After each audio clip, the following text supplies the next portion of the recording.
All right, so I'm joined here by Frank McDonough of McDonough Management, and how you doing today? I'm good. Summer's come to LA. It's a good time here, aside from the coronavirus. Yeah, of Otherwise, it course. is good. Yeah. So, how'd you start? Managing seems to be something that people fall into through connections. Did you intend to become a manager, or how'd you start and build connections? Uh, I did not intend to be a manager. I fell into it, like as you Okay. describe. But I think it has less to do with connections necessarily as with the fact that there's no real barrier to entry. You don't have to go to manager school. There's no license you have to get. You just say, I'm a manager, and boom, you're a manager. Right. So I'll give you my my story of getting here in 90 seconds. I grew Okay. up in St. Louis, was in bands, played guitar, wanted to be a rock star. Came out to California to go to college, which was my dad's doing. I would have been happy to not do any more schooling, but he kind of baited the hook by suggesting I could go to college in California, and I was thrilled to get out of the house, get out of St. Louis, and be where rock stars are born. Right. Went to college, which was really just a cover for becoming a rock star, and managed to graduate, and still hadn't made it. So I got a real job for a few years, and after doing 3 years in aerospace, jobs which were easy to get at the time. I didn't have any particular skills that qualified me to be in aerospace. I realized that working for a living might not be as temporary as I had hoped. Right. And I thought if I was going to work, I may as well work in the music business. So I started cold calling record companies, and I managed to get a job doing A&R administration at Arista Records. So I did that for 4 years, at which point I realized I was not thrilled with working at a record company. I mean, basically there are a lot of high-pressure sales jobs, and my job was, administrative. Was getting recording studios paid and engineers paid and stuff like that, but it wasn't, nothing particularly glamorous about it. At which point someone called me and asked a manager, a guy who managed producers, called and asked if I wanted to work for him. I said, well, maybe management is a thing. So I did that for a few years, at which point he decided he wanted to go to a record company. So I took a bunch of those clients that he had over to a company who had been a competitor. He made the arrangements. I just kind of went with them. And I kind of did it over there for another 6.5 years, at which point I could realize I could do it on my own, Right. perhaps easier. So that's kind of how I got there. It was, not something that I necessarily planned, but it's kind of evolved, as a lot of careers do. Yeah. So who was the first artist or producer or engineer in this case that set you off to other ones? I'm sorry, who's the first? Can you repeat the question? I Who didn't hear the second who half. who was the first engineer or producer that kind of connected you, or it was like kind of watershed to your other connections? See, it didn't work that way. I didn't build a roster from scratch. I kind of inherited a roster. So Right. the guy I was working for had a bunch of guys, some of whom I still work with today. A guy named Matt Wallace, who produced Faith No More and went on to produce Maroon 5 after that. A guy named Pierre Marchand, who did all the Sarah McLachlan records. So those guys, were part of a roster who, was kind of already intact, that we just changed companies. Right. And once I got to the other company, I added some new people, and I lost some people, but that was I kind of got kick-started that way. Right. So I didn't have to kind of start from scratch in that way. So I'm the wrong person to ask for advice in that regard. That's all right. And so artist management is kind of notoriously cutthroat. Would you say that management for producers and engineers is similar, and that, I mean, different managers want to get different people and all that kind of stuff, or is it more laid back? Well, what do you mean by cutthroat? Like, I mean, why do you say that management is notoriously cutthroat? because like many artists managers, I mean, they're fighting for. I mean, I've read plenty of stories where they're fighting for different artists, and then there's feuds between artists and their managers, and then they move to one another, and I mean, there's just a lot of drama going on. Would you say that it's more laid back in terms of managers and producers, or it's completely like not? Yeah, it's not dramatic at all. I think there's as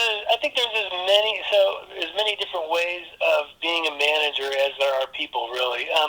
So one of the guys I worked for was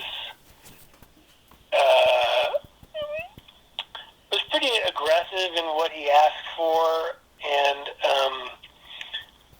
to the point where I just thought, I don't know if I'm cut out for this, because I don't think I could ask those things. They don't seem fair to me. They don't seem right.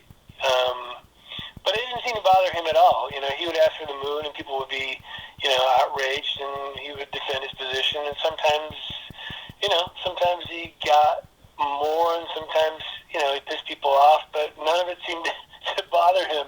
I have, for better for worse, I tend to see both sides of the equation, and I want things to be fair.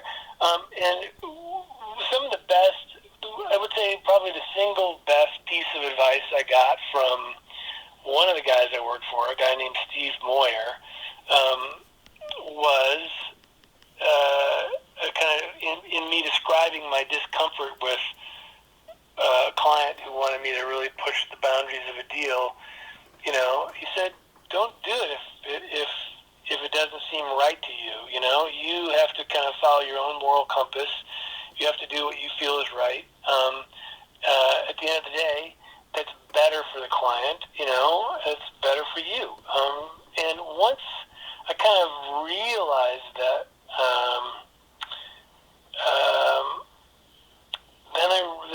then I was able to kind of to really embrace the gig in a way that I hadn't before. And what's interesting is I've seen, some artist managers, for example, who might be ruthless in their dealings with other people in the service of their band. But the minute things go sideways with the band, they're equally ruthless with the band, Right. So if you, if you want to hire, a ruthless, fierce manager who's going to go for the jugular, odds are that some point in time you're going to be on the receiving end of that. So Yeah. be careful what you wish for. It would be my advice. But look, there's, everyone's got a different worldview, different perspective.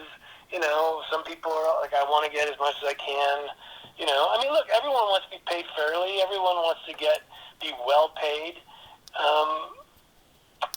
But I've got clients who actually are like, man, I don't feel right taking that much money. Hasn't happened recently, but Yeah. but there have been times where people feel like, it's not fair. I know that's coming out of the band's pocket, so let's do this instead. Not everyone wants to squeeze the last nickel out of a deal, and I'm Right. definitely not the guy who wants to, squeeze the last nickel out of a deal. I want everyone to go away feeling like they were treated fairly. Yeah.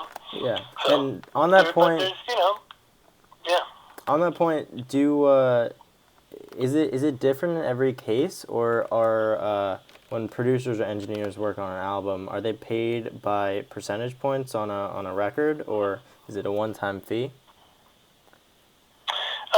producers usually, almost always, I would say, get a fee and a royalty. Mixers get a fee, and oftentimes they get a royalty, but I would say it's less of a given with a mixer than it is with a producer. And engineers generally don't get a royalty. Right. I can't really, I didn't invent that. That's just the way. That's the world I inherited. I didn't kind of make these rules. I just follow them. Yeah.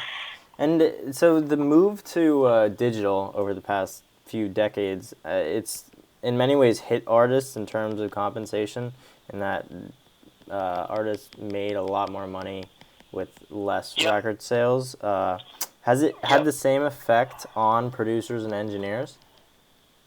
Exactly the same effect. Yeah.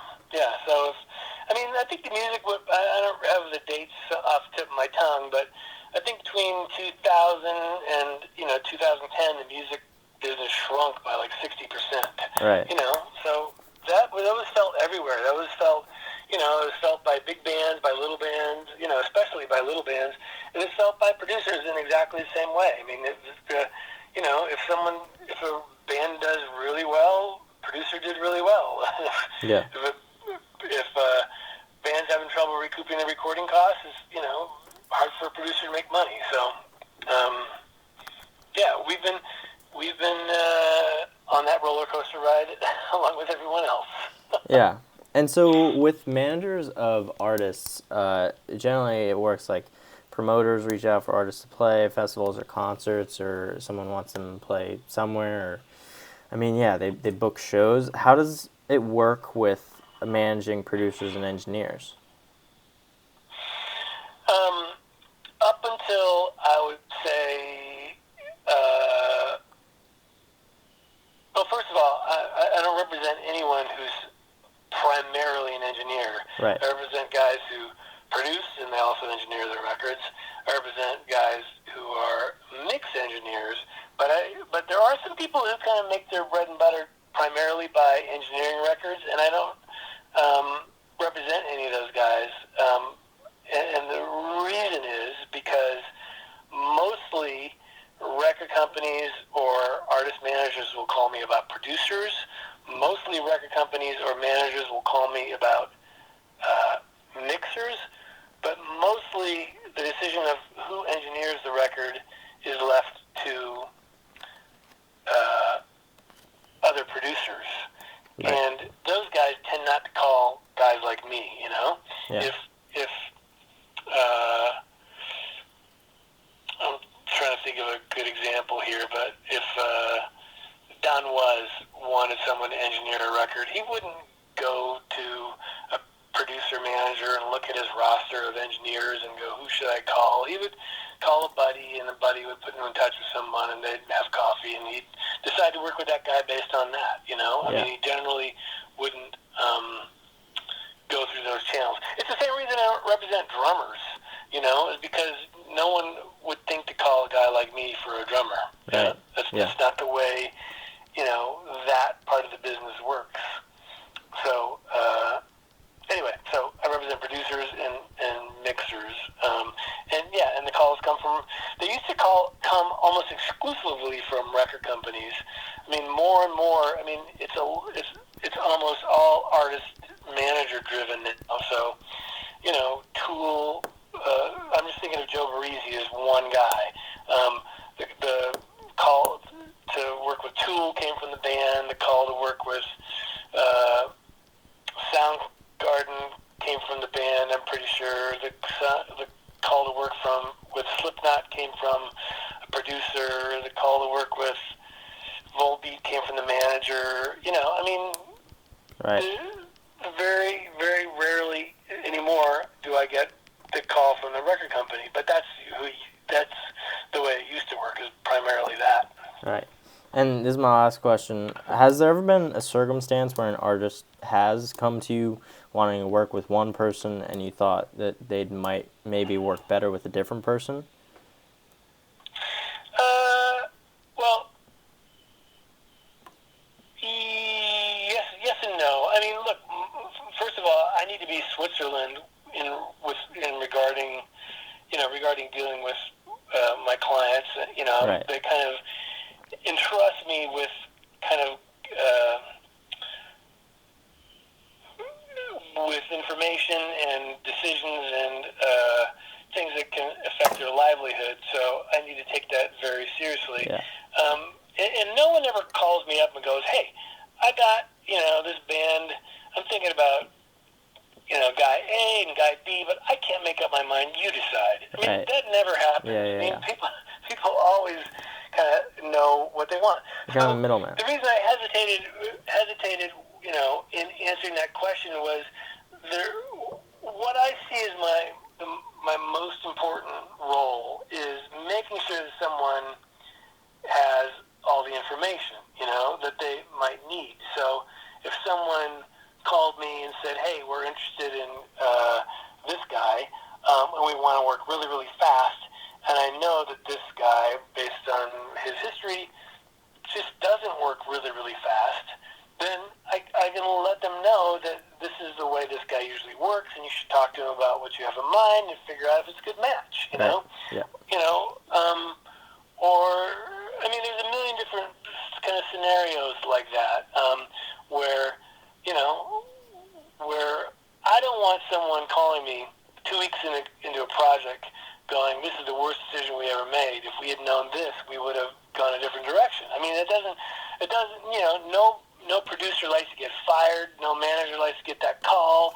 It's just not good for anybody. So my job is to try to make sure, everyone has as much information going into it as possible. All right. And there have been times when, I'm not going to name names here, but a former client of mine, I did get to the point where I would tell people, "Look, it's going to take longer than he says. It's going to cost more than he says. He's not going to be in the studio every day. And if you can live with that, people tend to be happy with the results. But if you can't live with that, you should make a different decision." And people hired him anyway, and they would call me like midway through the project saying, "You told me.